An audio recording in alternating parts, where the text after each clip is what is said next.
नमस्कार मित्रांनो. आजच्या व्हिडिओमध्ये आपण चर्चा करणार आहोत धनु राशीचं जुलै 2024 करताचं संपूर्ण राशीफळ.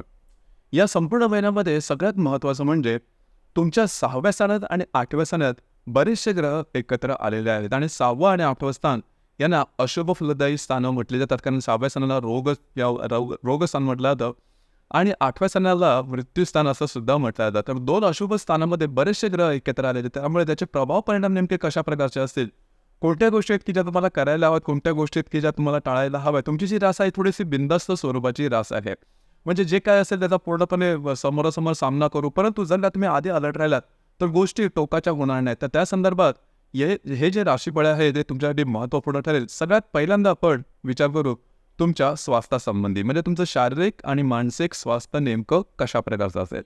जसं की तुमच्या राशीचा जो स्वामी आहे गुरु, जो की तुमच्या 6व्या स्थानामध्ये भ्रमण करतो आहे आणि तो मार्गस्थ आहे. मात्र इथे मंगळ सुद्धा येणार आहे दिनांक 13 तारखेनंतर आणि तिथे हर्षल सुद्धा विराजमान आहे. याचप्रमाणे तुमच्या 8व्या स्थानामध्ये रवी आणि शुक्र येणार आहे. रवी 17 तारखेनंतर, शुक्र 7 तारखेनंतर आणि बुध जो की तुमच्या 8व्या स्थानामध्ये भ्रमण करतोय दिनांक 13 तारखेनंतर. दिनांक 7 तारखेनंतर हा जो बुध आहे, हा बुध तुमच्या भाग्यस्थानामध्ये भ्रमण करणार आहे. तर एकंदरीतच सांगायचं झालं तर या संपूर्ण महिन्यामध्ये तुम्हाला स्वतःच्या आरोग्याकडे लक्ष देणं अतिशय आवश्यक राहील. आरोग्याच्या संदर्भात थोडंसं कापणं लागणं वगैरे अशा प्रकारचे सुद्धा काही अनुभव तुम्हाला या दरम्यान येऊ शकतील. काळजी घ्या. जर तुम्ही कुठल्याही व्याधीने त्रस्त असाल तर त्याची काही लक्षणं तुम्हाला या महिन्यात दिसू शकतील. कुठल्याही प्रकारच्या आरोग्याच्या संदर्भातले त्रास किंवा लक्षणं दिसली तरी लगेचच्या लगेच डॉक्टरी इलाज करणं अत्यंत आवश्यक राहील. या महिन्यामध्ये आरोग्याच्या संदर्भातले त्रास हे तुम्हाला दिसून येतील. यानंतर आपण चर्चा करू आर्थिक स्थैर्य नेमकं कशा प्रकारचं असेल. जसं की तुमच्या राशीचा जो धनेश आहे शनी, जो की तुमच्या 3ऱ्या स्थानामध्ये भ्रमण करतो आहे, वक्री असणार आहे संपूर्ण महिनाभर.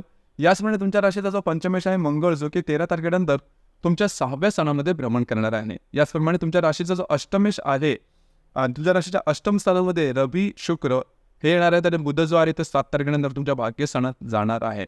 तर एकंदरीतच सांगायचं झालं तर या संपूर्ण महिन्यामध्ये फायनान्शियल क्रंचेस ज्याला आपण म्हणतो, आर्थिकदृष्ट्या थोडासा त्रासदायक हा संपूर्ण महिन्यात आला. तुमची गुंतवणूक चुकीची होईल, खर्च जास्त होईल आणि इन्कम त्या मानाने होणार नाही. त्याच्यामुळे जो बॅलन्स ज्याला आपण म्हणतो तो काही ठीक राहणार नाही. या संदर्भात काळजी घ्या. तुमची जी राशी थोडीशी खर्चिक आहे.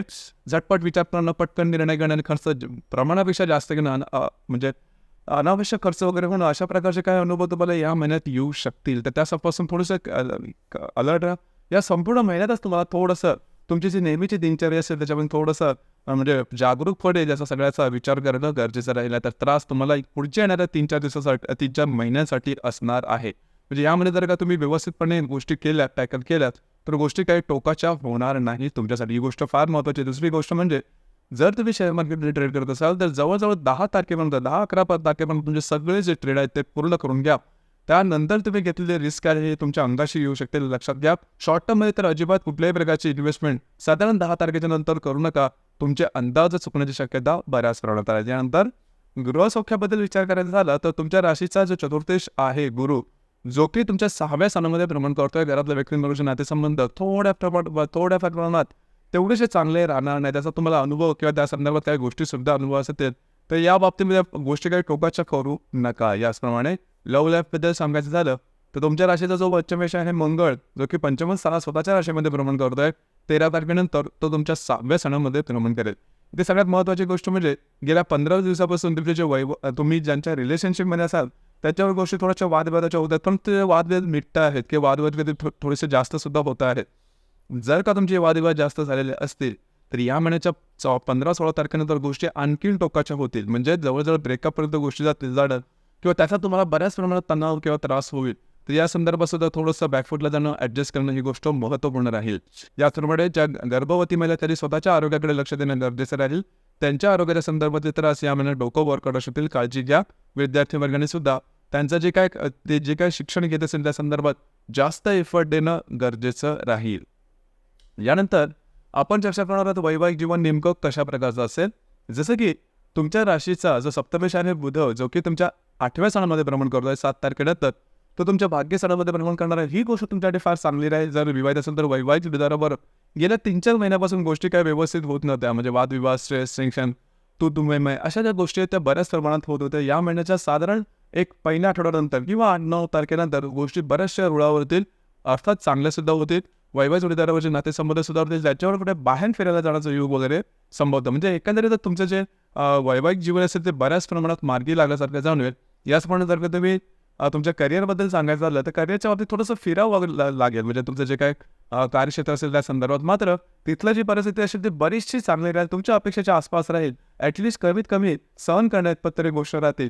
तर साधारणतः या महिन्यामध्ये वैवाहिक जीवन आणि त्यांचं कार्यक्षेत्र आहे ते बऱ्याच प्रमाणात तुमच्यासाठी पॉझिटिव्ह राहील. मात्र आरोग्य, लव्ह लाईफ आणि फायनान्शियल क्रायसिस किंवा आर्थिक स्थैर्य हे थोडंसं डळमळीत राहील. तर त्या संदर्भात थोडंसं काळजी घेणं महत्त्वपूर्ण राहील. यानंतर आपण चर्चा करणार आहोत ग्रहयोगांबद्दल. ग्रहयोगांचे डे टू डे लाईफमध्ये परिणाम तुम्हाला नेमके कशा प्रकारचे मिळतील. जसं की दिनांक 2 तारखेला बुध आणि नेपच्यूनचा त्रिकोण योग होणार आहे. नेपच्यून जो की तुमच्या राशीचा चतुर्थात आहे, अष्टमातल्या बुधाबरोबर हा नेपच्यून त्रिकोण योग करणार आहे. तर साधारणतः या दरम्यान तुम्हाला काय चांगले आर्थिक लाभ होऊ शकतील. याचप्रमाणे घरातल्या व्यक्तींबरोबरचे नातेसंबंध सुधारतील. तुम्हाला वास्तूच्या संदर्भात काय कागदोपत्री व्यवहार या दरम्यान तुम्ही करू शकता. याचप्रमाणे दिनांक 3 तारखेला शुक्र आणि शनीचा त्रिकोण योग सुद्धा होणार आहे. शनी जो की तुमच्या राशीच्या तृतीय स्थानामध्ये भ्रमण करतोय, वक्री आहे आणि तुमच्या राशीच्या सप्तमात असणारा शुक्र दोघांचा त्रिकोण योग होणार अतिशय शुभप्रद अशा प्रकारचा योग आहे. काही चांगले लाभ होतील. वैवाहिक जोडीदाराचे नातेसंबंध सुधारतील. जर तुम्ही पार्टनरशिपच्या बिझनेसमध्ये असाल तरी सुद्धा या गोष्टीचा फायदा तुम्हाला बऱ्याच प्रमाणात मिळू शकेल. त्याचप्रमाणे दिनांक 11 तारखेला रवी आणि शनीचा त्रिकोण योग होणार आहे. त्याचप्रमाणे शुक्र आणि नेपच्यूनचा सुद्धा त्रिकोण योग होणार आहे. रवी जो की तुमच्या सप्तमात भ्रमण करेल आणि जो शनी तुमच्या तृतीयात भ्रमण करतोय, दोघांचा त्रिकोण योग होणार आहे. आतापर्यंत तुमचे जे वैवाहिक जोडीदार आहेत तुमच्या थोडीशा हवी झाल्यासारखं वाटत होतं, परंतु या महिन्याच्या साधारण 18-19 तारखेनंतर गोष्टी बऱ्याचशा चांगल्या होतील आणि साधारणतः 11 तारखेच्या आसपास वैवाहिक जोडीदाराकडे बाहेर फिरल्या जाण्याचा योग सुद्धा संभवतो. जे तुमचं कार्यक्षेत्र असेल त्या संदर्भात सुद्धा महत्त्वपूर्ण घटना घडामोडी म्हणजे फिरणं, भेटी देणं आणि काही ज्या गोष्टी आहेत त्या मार्गी लावणं, अशा प्रकारच्या गोष्टी तुम्ही या दरम्यान करू शकता.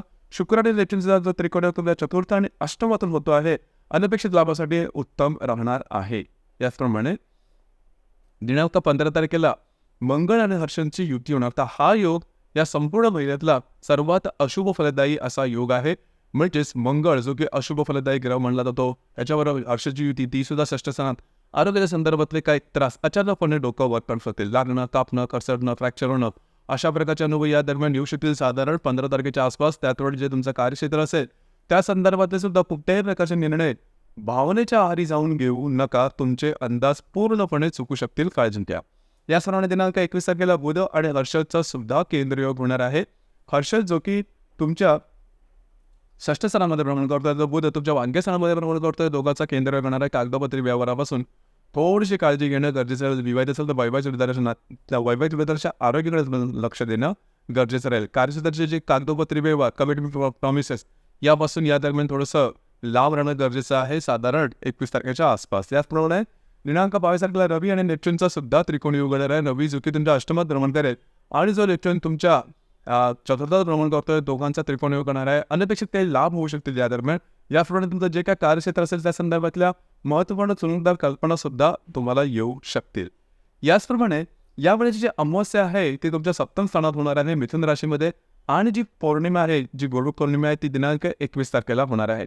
तर साधारणतः 5 तारखेच्या आसपास तुमचे जे वैवाहिक जोडीदार असेल त्यांच्या आरोग्याकडे तुम्हाला थोडंसं लक्ष देणं गरजेचं राहील किंवा त्यांच्यावर वादविवादाचे प्रसंग थोडंसं या दरम्यान टोक गाठवू शकतील. त्या संदर्भात काळजी घ्या. जसं मी तुम्हाला सुरुवातीला सांगितलं की बरेचसे ग्रह हे तुमच्या 6 आणि 8 स्थानामध्ये भ्रमण करतायत, पण तो काळजी करू नका. या महिन्यात तुम्ही जसं पाहिलं असेल की बरेचसे त्रिकोण योग सुद्धा आहे. त्याच्यामुळे जरी तुमच्यासाठी जे ग्रहांचे राशांतर आहेत ही जरी अशुभ स्थानात असतील तरी त्याचे फारसे टोकाचे परिणाम तुम्हाला या महिन्यात मिळणार नाही. त्याच्यामुळे तशी काय काळजी करू नका, परंतु गाफील मात्र अजिबात राहू नका. थोडंसं उघड्या डोळ्यांनी ज्या गोष्टी आहेत त्याचे निर्णय घेत चला, जेणेकरून गोष्टी टोकाच्या होणार नाही. तर मित्रांनो, हे होतं धनु राशीचं जुलै 2024 करण्याचं संपूर्ण राशीफळ. आपल्याला राशीफळ कसं वाटलं, आपण त्याचा अनुभव कशा प्रकारे घेतला, नक्की करा. धन्यवाद.